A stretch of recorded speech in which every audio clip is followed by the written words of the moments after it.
Rebel Intel, el podcast, una producción de Good Rebels y Business Plus. Hola Fernando, ¿qué tal? Me alegro mucho de verte por aquí de nuevo. Hola Isabel, ¿cómo estás? Nuevo episodio de ¿Nuevo Rebel episodio? Intel, el podcast. Sí, ¿Qué así tal? es.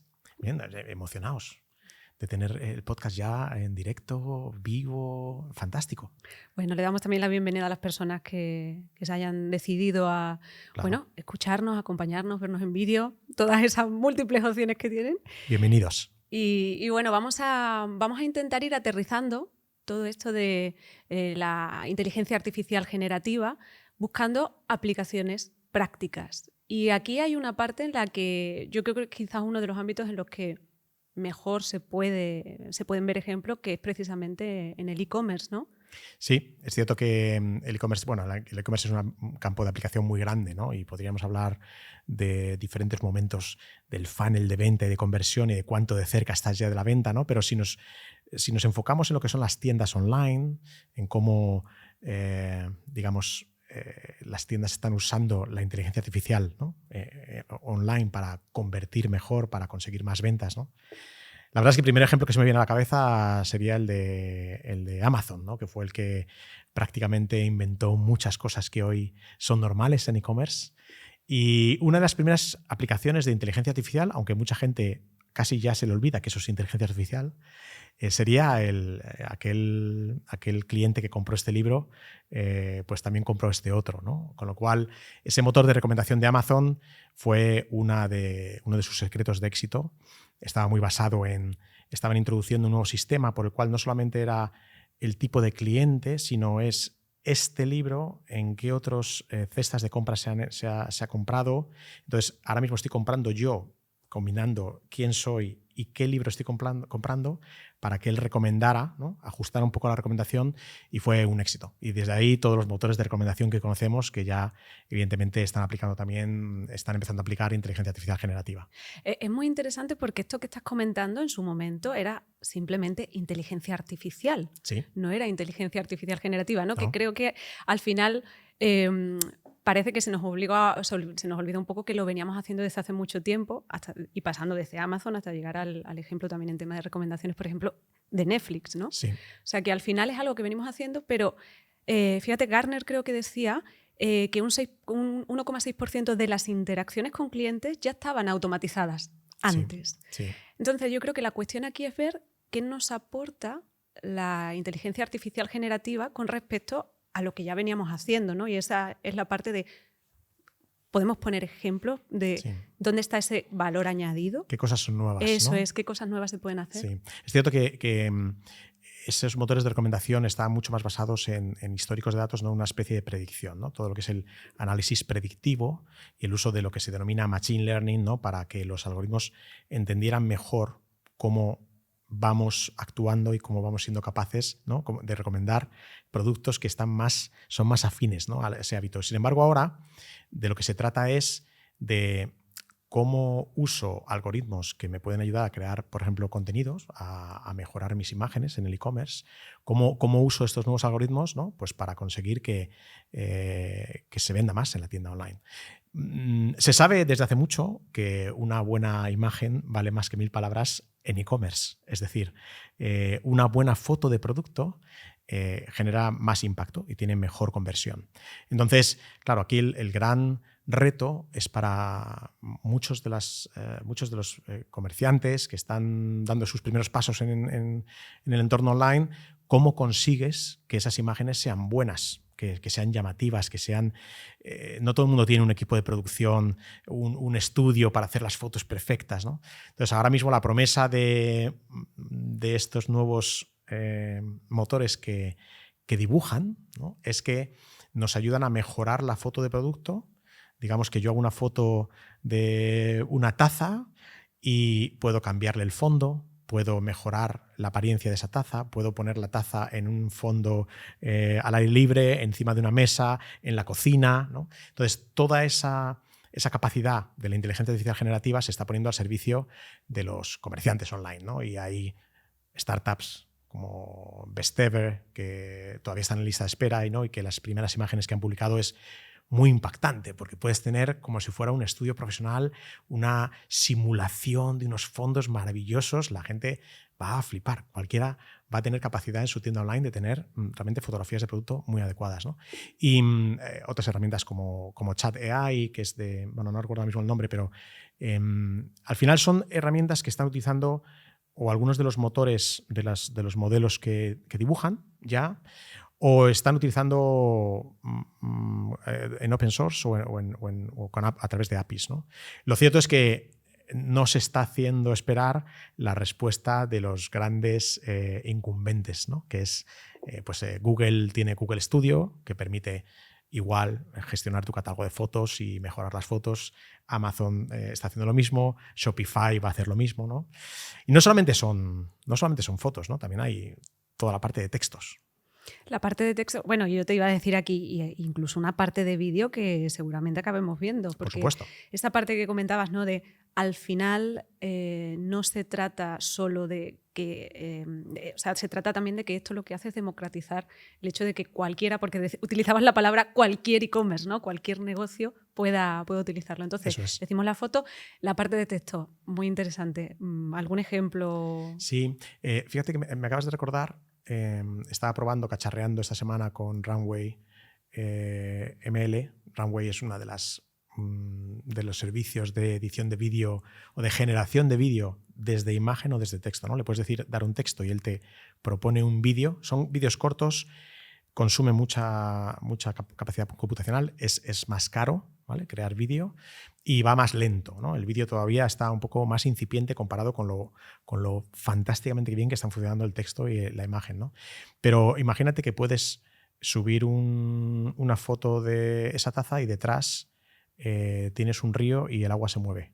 Pues yo he hecho la foto, es estática, y le digo a Runway que se mueva el agua, ¿no? De hecho, ya prácticamente con el ratón vas diciendo que se mueva esto, y si hay hojas, se mueven las hojas, ¿no? Toda esa mejora de foto que termina convirtiéndose en vídeo, ¿no? Me encanta porque todos esos nombres que van saliendo, las personas que nos escuchan o que nos ven luego pueden tomar nota e ir jugando. Sí. Pero mira, antes de pasar al texto, acabo de recordar que me pareció había un ejemplo que me pareció muy interesante, porque hay una empresa de moda, que además el sector de la moda se puede beneficiar de estas aplicaciones muchísimo, que se llama Stitch Fitch, y ellos sí que están acostumbrados a utilizar inteligencia artificial, algoritmos, para hacer recomendaciones. Pero han empezado a utilizar todas estas aplicaciones a la inversa. Entonces me parecía muy interesante porque no es solo que yo como e-commerce, como empresa, pueda crear imágenes más fácilmente, cambiar el fondo, homogeneizarlas, etcétera, ¿no? Darle esa coherencia de marca y todo eso utilizando esas aplicaciones, sino que estuvieron probando que fuera el usuario el que pudiera crear una imagen a través de DALL-E para la hora de pedirle la prenda, en este caso a la empresa, darle lo más parecido posible a lo que tiene en su cabeza. O sea, imagínate darle yo un prompt como cliente, ¿no? a DALL-E, que DALL-E cree la imagen con el color, el tipo de tela, el diseño, el estilo que yo quiero que tenga la prenda, y dárselo eso al asesor de imagen que está en la compañía, en este caso Stitch Fitch, para que me pueda dar la prenda que más se parezca, o yo aquí imaginando, llegado el caso, le diga a su equipo, oye, diseña chaquetas de este tipo o con esta tela porque me la está pidiendo mucha gente. O sea, hay un cambio radical, ¿no? Stitch Fitch es además un caso increíble su modelo de negocio estaba basado en personal shopping, donde un personal shopper, en lugar de atender a 20, 30 clientes, es capaz de atender a más de 200 porque hace uso de herramientas de inteligencia artificial. Y esa funcionalidad, la primera vez que empezaron a aplicar redes neuronales, no inteligencia artificial generativa, sino redes neuronales, era porque le pedían al cliente, súbenos una foto de un modelo que te gusta, y ellos lo que hacían era, con reconocimiento de imagen, que no es generativa, pero son redes neuronales, con reconocimiento de imagen, veían si podía hacer un match, ¿no?, de productos que sí tuvieran en catálogo, ¿no? Se parece lo mismo. Claro, ahora ya en lugar de subir la imagen es pinta la imagen, ¿no? Que DALL-E pinte la imagen por ti y a ver qué tenemos nosotros o si podemos encontrarte algo o podemos... y además, de hecho, ellos van aprendiendo de esa manera, siguen aprendiendo los gustos de sus clientes, porque Stitch Fix está solamente en Estados Unidos y es un modelo de suscripción, donde cada mes te envían un set de ropa y si te gusta te la quedas y si no la devuelves. A mí me parece súper interesante, y aparte cuando lo ves desde el otro lado dices qué pedazo de oportunidad para mí, ¿no? Con lo cual la experiencia del cliente cambia mucho. Pero Textos. Aplicaciones. Fíjate usos. que la primera vez que yo oí hablar de la... No se le llamaba inteligencia artificial generativa todavía, pero Persado... lo que decimos, ¿no? La inteligencia artificial lleva mucho tiempo ya usándose para crear texto. Lo que ocurre es que los modelos eran dentro de las categorías de inteligencias artificiales simbólicas, que es que yo le tengo que dar todas las reglas, ya hemos hablado de esto en algún capítulo, yo le tengo que dar todas las reglas para que escriba. Entonces había muchas herramientas, muchas empresas trabajando en crear texto con unos modelos más dirigidos, pero que en muchos casos eran suficientes para lo que se buscaba. Porque estamos hablando, por ejemplo, de un asunto en un email, o estamos hablando de una descripción corta de un producto, a lo mejor incluso una descripción larga de un producto, pero una descripción larga de un producto es un texto relativamente sencillo de generar, que además coge datos de una base de datos de producto y lo que hace es simplemente ponerlo en modo redactado, no en modo columnas de datos, ¿no? Entonces, Persado es una de las empresas que yo conozco, puede que haya más, pero esta desde luego es muy grande y lleva más de 10 años en el entorno de cómo conseguimos que el texto que escribe nuestra inteligencia artificial sea más efectivo en el clic que un texto generado por una persona. Al final, no se trata de que el texto sea perfecto, se trata de que el texto consiga más clics. Se trata de que consiga ese punto de conversión que al final lo que quieres en el e-commerce. Claro. Entonces, ellos lo que hacen es que entrenaban y siguen haciéndolo ahora ya usando también modelos tipo Transformer, entrenan sus modelos contra bases de datos enormes que tienen el histórico de que han hecho clic o no. Es decir, han hecho test A/Bs y han ido viendo cuáles son los textos que mejor generan un clic, ¿no? Entonces, lo que hacen es que van entrenando su motor con los textos que mejor hacen clic. De forma que te pueden proponer unos títulos para llamar la atención sobre tu producto, imagínate, en un banner, y te dan una predicción de cuánto éxito puede generar este título. Y ellos lo que dicen y de lo que se enorgullecen es que sus modelos fallan menos o hacen más clic que los humanos porque no hay un sesgo humano en ello, ¿no? Siempre hablamos de los sesgos de la inteligencia artificial, pero realmente los sesgos de la inteligencia artificial suelen ser sesgos en datos que están producidos por humanos, ¿no? Al final, el hecho de que yo no tenga una conexión emocional con el texto que estoy escribiendo puede conseguir que haya mejor retorno porque la inteligencia ahí es agnóstica.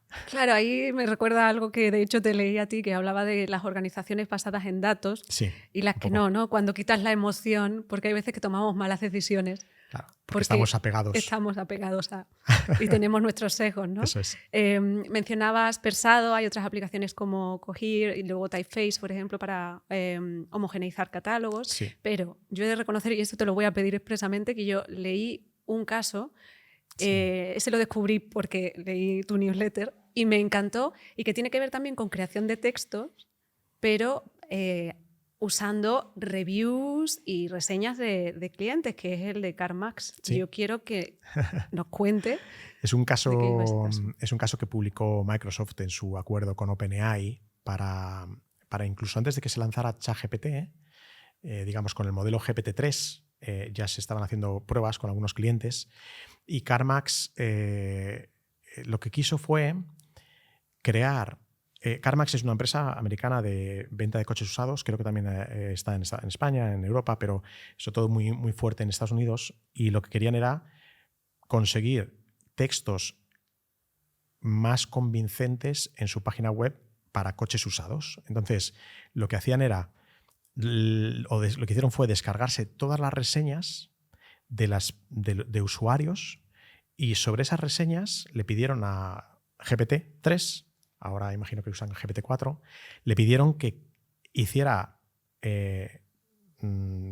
summaries, me sale la palabra en inglés, perdón, resúmenes que además fueran atractivos y que dieran información sobre los principales beneficios del coche, etcétera, ¿no? Con lo cual, lo que hicieron fue crear resúmenes, textos descriptivos para cada modelo, basados en lo que miles de usuarios, de clientes de esos modelos, ¿no?, estaban diciendo y escribiendo. Que además es una buena forma también de acercar el lenguaje al que usa el usuario, ¿no? Que también es importante en UX, ¿no? Que es decir, oye, usemos palabras y lenguaje que sea común, ¿no? Y ellos estaban contentos. No recuerdo mismo si tenían publicado alguna mejora, pero desde luego estaban contentos con el click-through rate, ¿no? Con la cantidad de gente que hacía clic usando esas descripciones.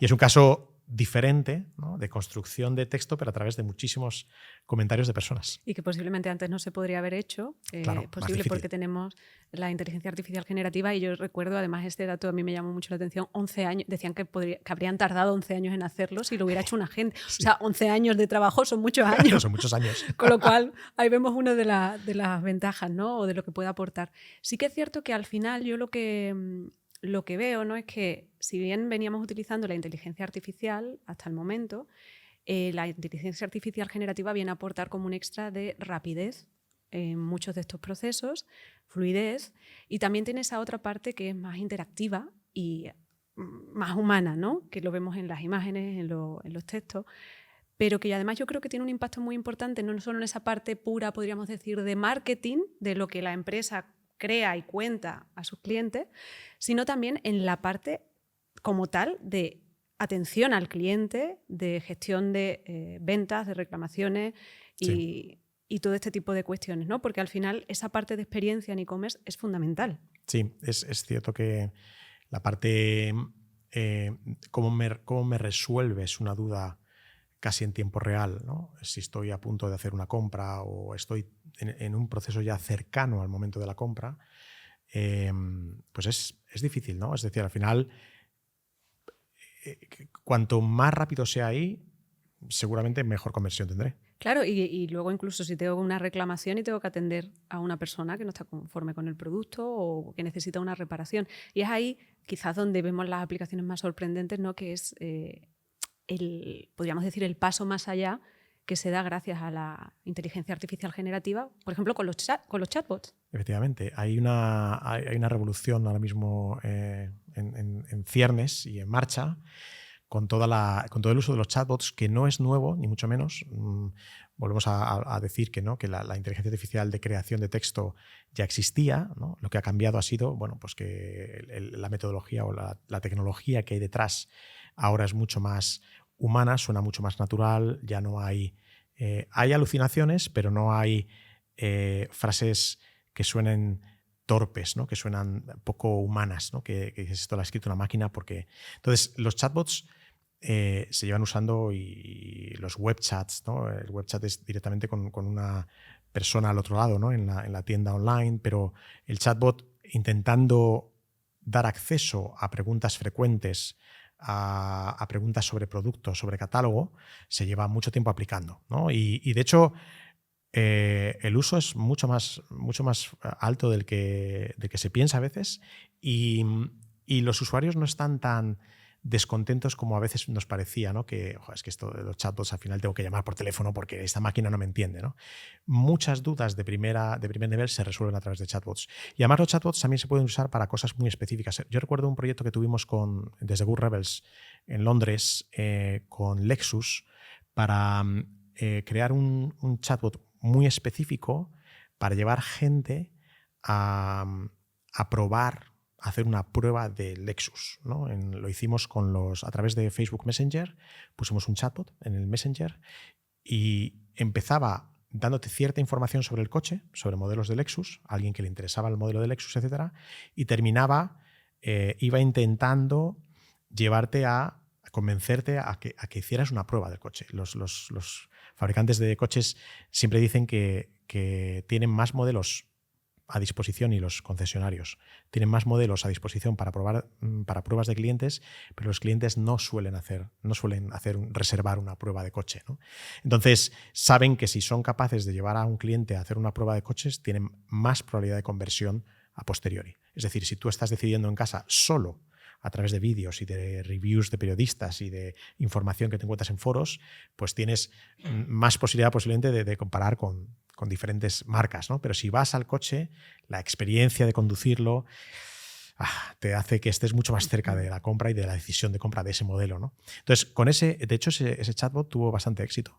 Estaba limitado a concesionarios de la zona del sur de Londres, pero era evidente que estaba por llegar una promesa de chatbots más potentes, ¿no? Y es lo que ha pasado un poco en estas últimas semanas con el anuncio de OpenAI de dar acceso a través de una interfaz sencilla, sin necesidad de programación, a una tecnología. Un día hablaremos un poco más con detalle de todo esto, ¿no? Porque realmente este anuncio para mí es un cambio, como dirían en inglés, un game changing, ¿no? Es un cambio de terreno de juego porque, de hecho, yo hasta era bastante escéptico con los modelos de lenguaje puros, como vienen preentrenados e incluso afinados. Son modelos que, por un lado, producen contenido que no es verdadero, aunque suena creíble, lo que se llaman alucinaciones, y por otro lado no tienen la información más reciente y además no tienen por qué tener la información de tu catálogo de producto y mucho menos la información que está accesible a través de tu software de gestión, de tu ERP, etcétera, ¿no?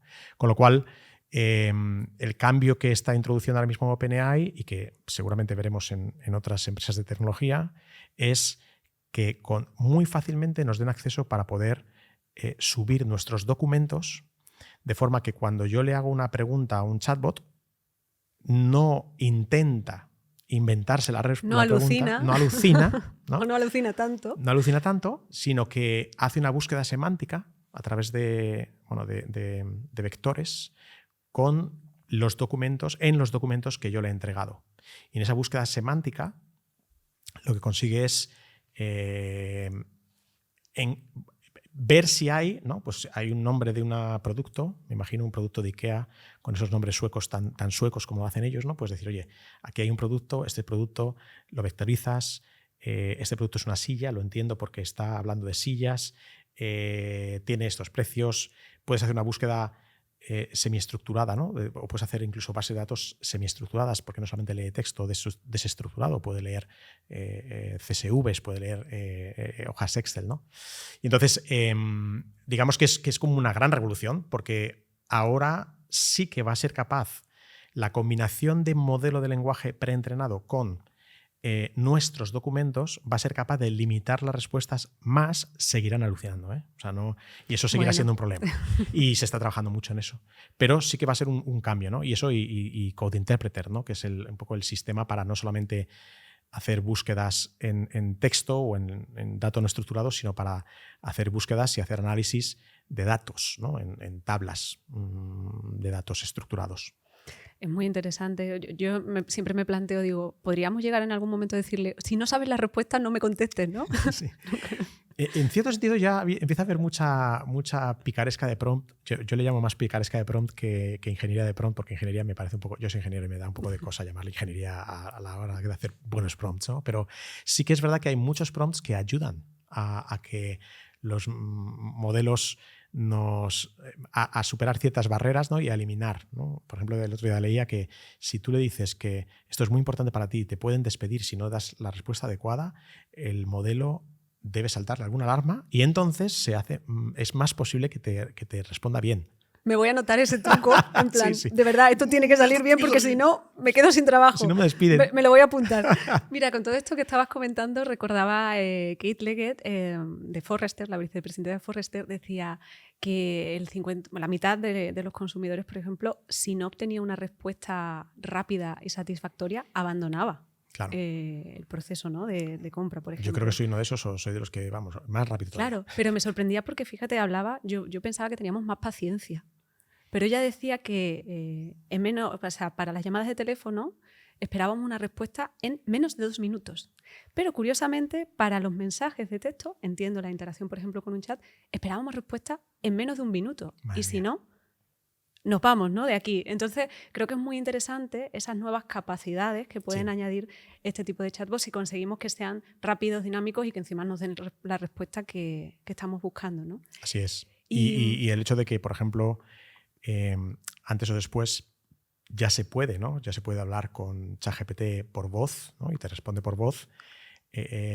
Como son, ahí ya intervienen varios procesos, ¿no? Interviene un Whisper, ¿no? Que es el modelo que transcribe de voz a texto, y luego está el propio motor de lenguaje, y luego está la búsqueda semántica en las bases vectoriales de contenido limitado, que hace que también se vaya sumando tiempo al proceso, ¿no? Con lo cual todavía estamos en un momento en el que los tiempos de respuesta para este tipo de chatbots son altos, con lo cual esto no va a ser inmediato, ¿no? Va a haber una revolución de chatbots, ya la está viendo, ya está empezando a haber chatbots para todo porque lo están facilitando, pero una cosa es un chatbot para todo, o un chatbot divertido, o un chatbot gracioso, y otra cosa es un agente fiable de atención al cliente para ayudar en el proceso de e-commerce. Es una cosa mucho más sofisticada, tiene muchas implicaciones, la estructura de datos de grandes empresas es muy compleja, tiene diferentes formatos, está en diferentes sitios. El trabajo que hay que hacer solamente para estructurar y organizar esos datos es grande. Dentro de 2-3 años es posible que las bases de datos cada vez más, ya pasó con los data lakes hace años, ¿no? Que cada vez las bases de datos van a ser más sencillas en el sentido de que dame el dato que ya lo estructuro yo, ¿no? Dime dónde, si tú vas a usar cualquier software que se use en la empresa, va a tener que tener una conexión API a bases internas donde sistemas de gobernanza de datos permanentemente estarán diciendo, oye, aquí están estos datos, no será tan complicado como hoy. O sea, la propia inteligencia artificial nos va a ayudar a estructurar y a gobernar los datos, ¿vale? Ahí sí que tenemos ya ejemplos de algunas empresas que están intentando, que están jugando con esos chatbots y ese tipo de aplicaciones para ver si son capaces de apropiarse de alguna forma del proceso completo de relación con el cliente.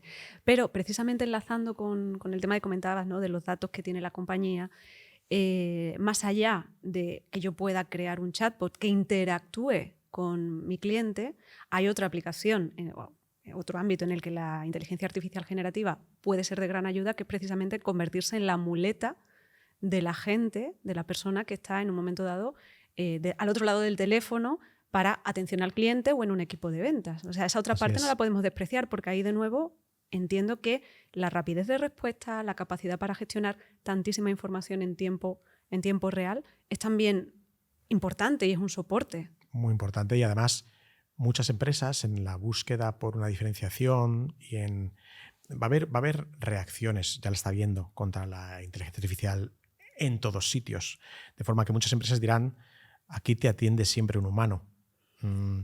Y lo que ocurrirá es que esas empresas trabajarán para que ese humano sea mucho más productivo, más rápido, más eficiente, más eficaz. Es decir, que tenga a tiro de consulta un chatbot similar al que a lo mejor podrías poner directamente al cliente final, que además en el momento en que aprendamos a usarlo en nuestro día a día nos hará mucho más productivos, ¿no? Había un estudio que yo creo que ya hemos referenciado en otro episodio, que es que una persona en un call center, ¿no? En un centro de atención telefónica, con poca experiencia puede mejorar hasta un 40% su productividad. Los agentes que tienen más experiencia también tienen mejoras de productividad, pero a lo mejor un poco menos, en torno del 10%.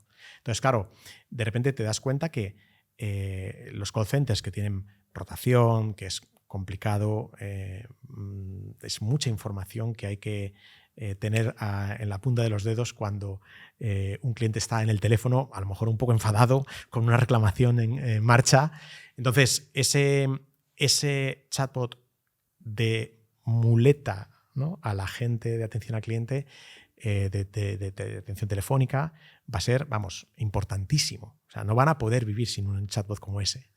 Aquí McKinsey, por ejemplo, creo que daba unos datos, hacía una encuesta y decía que, lo leo, ¿no?, de los datos que proporcionaban, que la inteligencia artificial generativa había llegado a aumentar la resolución de problemas por hora en un 14% en una compañía que tenía 5.000 agentes, ¿no?, de servicio al cliente, y que había reducido el tiempo de resolución en un 9%. Claro. Estamos empezando, como tú dices, ¿no?, pero ya vamos viendo esas mejoras que se van dando y que tienen que ver incluso, que a mí quizás uno de los ejemplos que más me llama la atención no solo te estoy dando un dato, sino que este tipo de aplicaciones pueden llegar incluso a irte creando el guión en tiempo real de lo siguiente que le tienes que decir a esta persona es esto y díselo de esta manera, porque por el histórico que tiene va a reaccionar mejor. A mí me parece fascinante. Fascinante. Y es algo que replica cosas que ya existen hoy un poco, los guiones de centros de atención telefónica, simplemente que en tiempo real y posiblemente personalizado. Igual que hoy una página web online, y volvemos al e-commerce tradicional, ¿no? Es capaz, en un momento dado, será capaz de darte una recomendación específica para ti porque te conoce, ¿no? Bueno, y también otra cosa que tiene que ver con esto es, yo creo que tú comentabas que había un retailer francés, ¿verdad? Cdiscount, sí. que presumía de haber conseguido un 40% de procesos sin intervención humana, ¿no? De principio a fin, sí. Claro, sí. al final siempre va a haber una tensión. O sea, en este proceso de atención al cliente hay mucho trabajo que se va a poner porque hay ganancias de productividad enormes, ¿no? Lo cual, como siempre, volverá al debate de ¿y qué va a pasar con las personas que están hoy en los centros de atención telefónica, ¿no? Pero al final es como ¿y qué pasará con los cajeros si un día, como promete Amazon, ¿no? En las tiendas físicas se puede hacer checkout? Solamente entrar y saliendo sin un cajero, ¿no?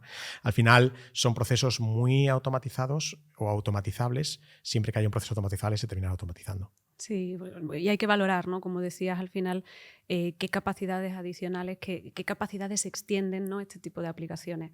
Y cuál es la parte que de alguna forma no puede suplir la máquina. Porque en casos especialmente conflictivos, al final también de lo que se habla mucho es yo tengo estas herramientas que me ayudan, pero cuando me toca un cliente difícil o un problema de verdad, al final tiene que coger las riendas una persona. Entonces, precisamente la automatización lo que permite es que esa persona esté disponible para cuando hay para los casos difíciles. Para los casos difíciles, en los que a lo mejor sí que es necesario, imagínate, hablar con el cliente y decirle, tratarlo, pues imagínate, pues, en caso se me ocurre no solo en e-commerce, ¿no? Incluso en medicina, en el sistema sanitario, en educación, que dice, oye, desde aquí retoma una persona porque hace falta un extra de comprensión, lo que hablábamos en otras ocasiones, comprensión de contexto, empatía, todo este tipo de, podríamos decir, skills, habilidades que todavía, bueno, las máquinas no tienen.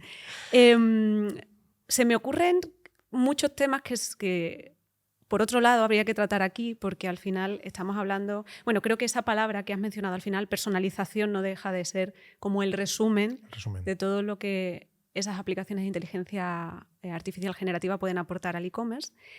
Y soy consciente de que se nos queda pendiente hablar de la parte de desafío, porque todo esto pues, tiene numerosos retos, ¿no? Estamos gestionando muchos datos, mucha información, estamos poniendo delante, quizá con un chatbot, a una máquina. ¿Cómo nos aseguramos de que lleva bien todo ese proceso, de que trata bien a nuestro cliente, de que no alucina, de que no hace ciertas cosas? Sí. Pero si te parece, Fernando, yo creo que eso nos lo anotamos, esa parte de challenges, de retos, nos lo anotamos para otra ocasión y en este episodio lo vamos dejando aquí. Sí, perfecto. Hemos tratado muchos temas, yo creo que es una buena... hemos sobrevolado, ¿no? Un poco el impacto de IA en e-commerce. Y otro día hablamos de seguridad y retos éticos. Madre mía, para eso nos tenemos que preparar bien para esa conversación. Eso es. Le damos las gracias a las personas que nos han acompañado, que nos han estado escuchando o que nos han estado viendo y les recordamos que pueden ver el siguiente capítulo también en Business Plus y en la plataforma de podcast. Nos pueden escuchar en su plataforma de podcast habitual. Muy bien. Volvemos en una semanita. Adiós, Isabel. Rebel Intel, un podcast de Good Rebels y Business Plus sobre inteligencia artificial para profesionales de la comunicación, el marketing y la experiencia de cliente.